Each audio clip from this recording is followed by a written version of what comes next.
So those of you that have been keeping up and those that have not, let me give you a quick recap. Gamers Nexus bought a open box motherboard from Newegg, right? They shipped it to him. By the time he got it, they didn't need it. They already figured out a solution to the issue there.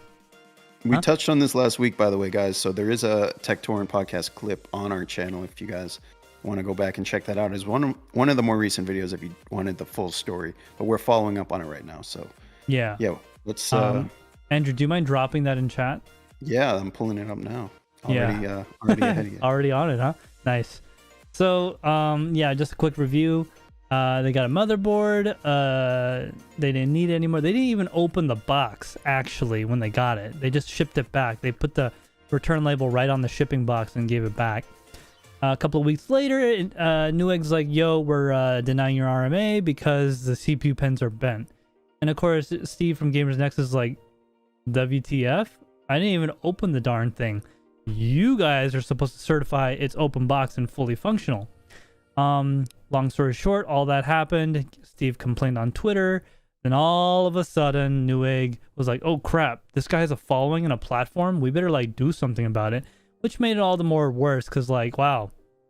So that's what you got to do to get good customer service, right? So obviously Newegg tried to fix the issue and all that. Now we're a couple of weeks after the fact and we got some history here, okay? So this is just like, there are certain things in life that you pay attention to. Like, for example, if I was, I don't know, selling these remotes and I bought 100 of them for $1, I'm not going to leave the price tag on here when I sell it to you on eBay for 10 bucks. Okay? I wouldn't do that. At least most people shouldn't do it. Here's what happened. They got their refund, obviously. And Newegg's been calling them left and right, trying to get in touch with them to do whatever it is, like a ex, right, that you just broke up with. They just trying to keep calling you. Not that I would know that because I've never been, but so they received the motherboard back as well, and when they opened it, they noticed there was a RMA sticker on it. So according to the history, so what they did was they called Gigabyte to follow up on the RMA sticker. So the RMA sticker was addressed to Magnolia. Magnolia is Newegg, just to put it simply. So what happened was this. They called Gigabyte to get history about the RMA sticker. It turns out that in June is when this started to get initiated. They had the motherboard new. They sold it to a customer. Customer returned it saying there was an issue. And Newegg sent that motherboard to Gigabyte to get it fixed. Gigabyte called Newegg or whatever and told them it'd be $100 to fix the broken pins. Well, Newegg was like, well, screw that. Just send it back because it is their property, to be clear. They're still the owner.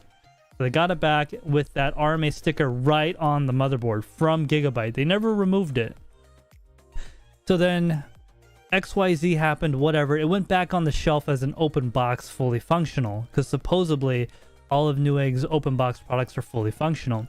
Then, of course, the luck of the draw, months later, because they got it in like November or something, Steve from Gamers Nexus gets it. And of course, they never opened the box and they returned it back. So like, if Newegg actually got it back from Gigabyte, knowing that it was broken, and they put it back on the shelf to go out, I don't know, guys. That's really suspicious. So that's what happened. Steve actually called Gigabyte and got that information from their representative. And apparently Steve's been trying to like contact other people in industry, and it appears that when he talked to other people in industry that he can't name, they had a similar experience where they're having issues getting RMA declined. Then they called or emailed them with their @thisbigcompany email, and all of a sudden, magic, things changed. So it almost seems like Newegg is taking advantage of the current situation and just trying to cash in on that profit and screw the little guy because they know we can't do anything about it. Like, realistically, if I bought something that was, and I had bent pins on it, and I said, oh, I got this with bent pins, Newegg could just say I did it. There's nothing I can do about it. Yeah, I might be a YouTuber and all that, but the fact of the matter is, guys, I shouldn't have to be, right? And I'm also too small. They probably wouldn't even bat an eye anyway. Very suspect behavior and definitely not acceptable. So that's where Steve stands right now. And this kind of puts Newegg under more fire because essentially the summary is this. Newegg receives a return for a new product saying it's damaged. Whether it was or not to begin with, whether the customer did, that's irrelevant. Totally irrelevant. Newegg sends a motherboard to Gigabyte to get it repaired. Gigabyte tells Newegg it's coming $100. Newegg declines. They get it back. They put it back on the shelf to send out to a customer so they could scam them. Simple as that. There's no reading between the lines on it. This might have been a mistake. Yes, it's possible. But how often can this happen, really? Like, actually, if this is going on like that. There's a lot of people that complained about this. Man, what happened to Newegg? Is that why Paul left 15 years ago? So honestly, I don't think it's strictly a scam that they're running. I think they probably like auto deny any return any chance they can. But I do think the RMA being put back on the shelf was not intentional. I don't think that was intentional. I think denying the return to Newegg was intentional and part of their quote unquote return scam. But also even the person at Newegg who was responsible to intake this return must have seen the RMA sticker, but yet they denied it for bent pins when it clearly showed that it was already RMA'd for bent pins beforehand.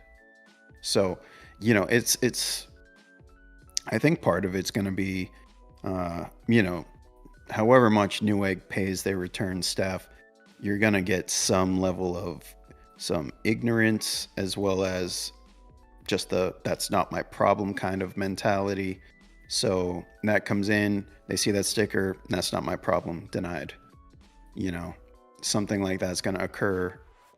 But also, you get enough people in the same warehouse or work environment doing that, and that's how that item ends up back on the shelf. So it's definitely a controllable factor, but whether or not Newegg values it enough to make changes to control that factor is the question. I don't think they'll make drastic changes. I think they'll probably make some more of a response to social media and just being blasted on social right now. But it's not really, their core value is not to take care of the customer at all cost. It's to make money. That's the way they are. And that as a core value is not going to change. Yeah, I mean, honestly, I think Newegg is going to pretend to care for a little bit, and they're going to go right back to it, because they're not going to... I can almost guarantee you they're not going to increase the wage for those workers that made that mistake, or anything like that whatsoever. Because, honestly, don't take me the wrong way here. I'm not talking as me at this moment. As a business, I don't care. You're going to pay for it, and there's nothing you can do about it. Why should I spend more money to lose more money? It's simply losing money. If customers are willing to pay for stuff right now, why? I'm here to make money, and I don't care about you guys. That's what it is. And unfortunately, that is how a lot of businesses operate, and I absolutely hate it. I hate it. But it's this power dynamic, and when somebody wants something, the other person that knows that person wants it could do all sorts of things because they have the power. And when it's the other way around, it's because they have the power.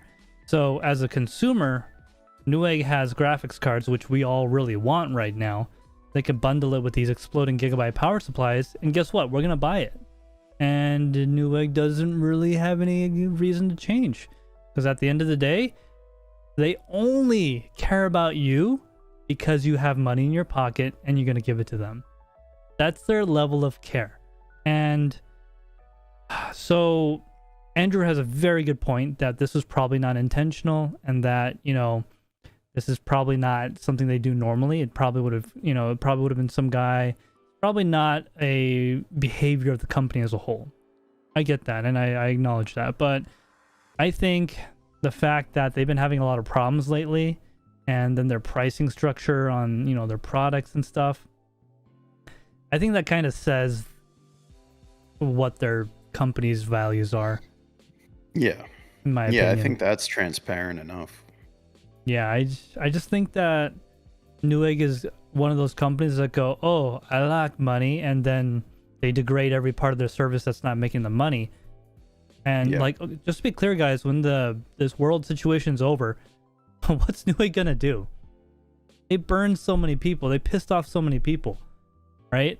When we go back to a normal economy, whenever that may be, where you can just go to Micro Center or Best Buy even and buy a graphics card, why would I mean, ever go to Newegg is Newegg? probably still the first hit on Google when you type in like computer parts online. Yeah, exactly. So, but their reputation will catch up to them if they don't change it. So they used to have a great reputation. Some people still shop there because of their previous experiences. But what's going on with them now is becoming more and more of an issue.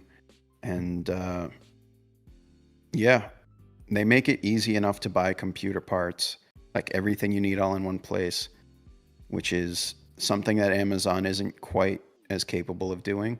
Yeah. You like know, a you can general usually retailer. find stuff, but yeah, Newegg has like every motherboard for that chipset, whether it's in stock or not. But you know, they'll list every single product usually available, so you can, you know, you can build your system just by adding everything to your cart and say, okay, that's everything. I'm going to check out all in one place. Great.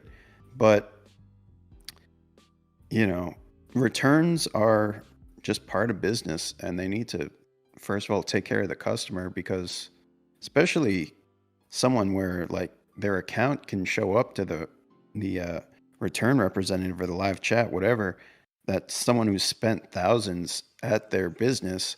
You write off a couple $100 motherboard just to keep the customer, you know. And I think Steve already said that he's not going to be shopping there whenever he doesn't have to from now on. So yeah, not to mention the other people who just watch his videos and won't shop there for that reason, for his experience. Yeah, you know? he's got 1 million subscribers, so. Anyway, yeah, that's all I gotta say. Yeah, just to like put a fine point on it, I guess, because I don't want to keep dragging it on, but just we're gonna remember how companies treat us in this time. We're not gonna forget. Like Nvidia, everyone knows they're playing a game, guys. Oh, Whoa. we're selling you this graphics card for, you know, whatever price. Oh no, it's not us that are making the prices go up. No, those are all the add-in board partners. You can buy this for $4.99. Yeah, I mean, we can't control what they do. No, they do. If I tell you, if I am Nvidia and this is $500, then I go to Andrew, be like, he's a, you know, Andrew's cards or whatever. You go, hey Andrew, I know you want to make cards, so we'll give you the motherboard and all that stuff. It's $4.99. Andrew's got to make money too, man. He's gonna charge like more than $500. He's not gonna give it away for free and lose money, right? So Nvidia is clearly, they know exactly what they're doing, and they have plans years and years out. Newegg knows exactly what they're doing. They have plans years and years out. They're not dumb. They're all, you know, think what you will politically or whatever. It's not about that. I'm just saying that in this time, we're gonna remember how companies treated us. And I don't know, at least with Amazon, I've had a pretty decent experience. Now, there's all that other stuff about what they do with their workers and all that. I hope it's getting better. I honestly do. And I have seen reports about it. I remember in 2018, there was this report in Arizona that Amazon had ambulances on standby at their warehouse to take all the workers to the hospital that passed out from the heat. Yeah, it's not good. Honestly, I don't think it's that much better. I think it's the bare minimum better. Yeah. I think it's like their warehouses are the American Foxconn factories. Yeah, exactly. It's not great. And one last thing about that is, you know, I'm sorry to say it, but this is what we want as a society. I want to get my thing in Prime in 2 days for a low price. Well, they got to make that money somewhere, and it's not on their employees. So the only way we could fix that is we don't shop there, but that's not realistic. It's like saying don't go to the grocery store, you know. Okay. Yeah, don't drink water. Yeah, don't drink water, because that water is made by people that don't get paid enough. Well, I guess I'm just gonna die then, you know. Like, you know, not saying Amazon is the only choice, just to be very clear. There's many choices in the industry.